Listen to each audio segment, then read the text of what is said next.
Ka ardhur plani I paqes nga takimi Trump-Netanyahu, një plan I cili në fakt parashikon shumë oferta për palestinezët. Një plan I cili në fakt kur realizova 20 pikat mu duk jo realist. Duhet thënë që kishte koncesione shumë të mëdha nga ana e Izraelit për sa I përket palestinezëve. Pra në një farë mënyre njifej autoriteti palestinez I cili sundon bregun perëndimor, njifej autoriteti palestinez edhe mbi rrypin e Gazës, pra nuk përfshihej eliminimi I Gazës si territor palestinez, njifej mundësia e rikthimit të refugjatëve, njifej mundësia e rindërtimit të Gazës dhe e fillimit të paktën e imediate të ndihmave humanitare. Pra ishte një plan paqe I cili në një farë mënyre e kthen rrotën mbrapsh në vitin 2005, atëherë kur trupat izraelite ikën nga Gaza dhe në një farë mënyre palestinezët morën autoritetin mbi këto dy territore, pra mbi bregun perëndimor edhe mbi Gazën.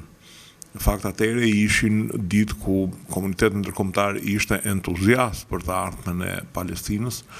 U krijua ideja që edhe Izraeli do ishte I hapur për një bashkëtesë paqësore.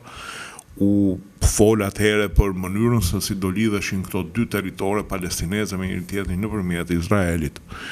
Mirë po gjithçka u përmbys kur zgjedhjet në Gaza I fitoi Hamasi, I cili ndoqi rregullin zgjedhjet një herë sa të fitoi unë, pastaj s'ka më zgjedhje. Ishte një kthim mbrapa I rrotës së historisë. Në fakt, palestinezët disa herë kanë refuzuar marrëveshje paqe.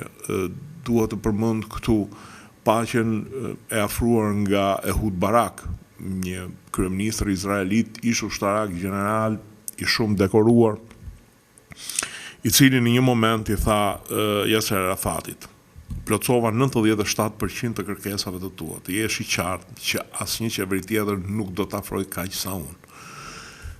Arafati I tha: unë rrezikoj kokën, nuk mund ta pranoj. Ehud Barak në fakt rrezikoi karrierën e tij dhe e humbi. Të njëjtin gjë bëri më vonë një kryeminist tjetër, Ehud Olmert. Edhe ai humbi karrierën e vet si kryeminist nga paqja që I afroi palestinezëve, të cilët nuk e pranuan.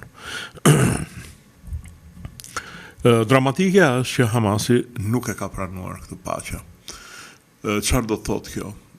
Kjo do të thotë që së pari palestinezët janë viktimë të vetë personave që I qeverisin ose që flasin në emër të tyre, në këtë rast të Hamasit. Hamasi nuk është gjë tjetër veçse një kobure në dorë të atyre që ju duhet për interesat e tyre, shteteve arabe, ashtu siç ishte Arafati, I cili ishte kobure në duart e të tjerëve.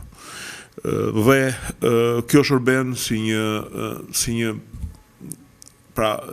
palestinezët shërbejnë si një detonator sa herë ju duhet të tjerëve që të provokojnë kriza në lindjen e mesme. Hamasi e hodhi poshtë me frazeologjin populiste: nuk pranojmë, nuk mundemi, duam shtet palestinez, jemi të pavarur, e broshkulla të tilla që ju ka kaluar koha.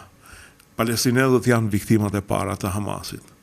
Unë kam frikë se mbas kësaj ata po bëjnë atë çfarë duan qarqet ekstremiste izraelite. Ta çojnë ushtrinë izraelite në një shfarosje totale të Gazës, në një shpopullim të Gazës, pra në ato që do krahu ortodoks I izraelitëve, krahu fanatik. Kjo do të jetë një dramë e madhe për palestinezët. Ndërkohë nuk mund të thuhet që Trump nuk ka bërë për paqen.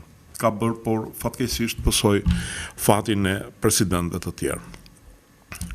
Si gjithmonë në fund ju rikujtoj të bëheni pjesë e kanaleve tona në YouTube, Dritare TV dhe të kanalit Rudina Xhunga. Faleminderit.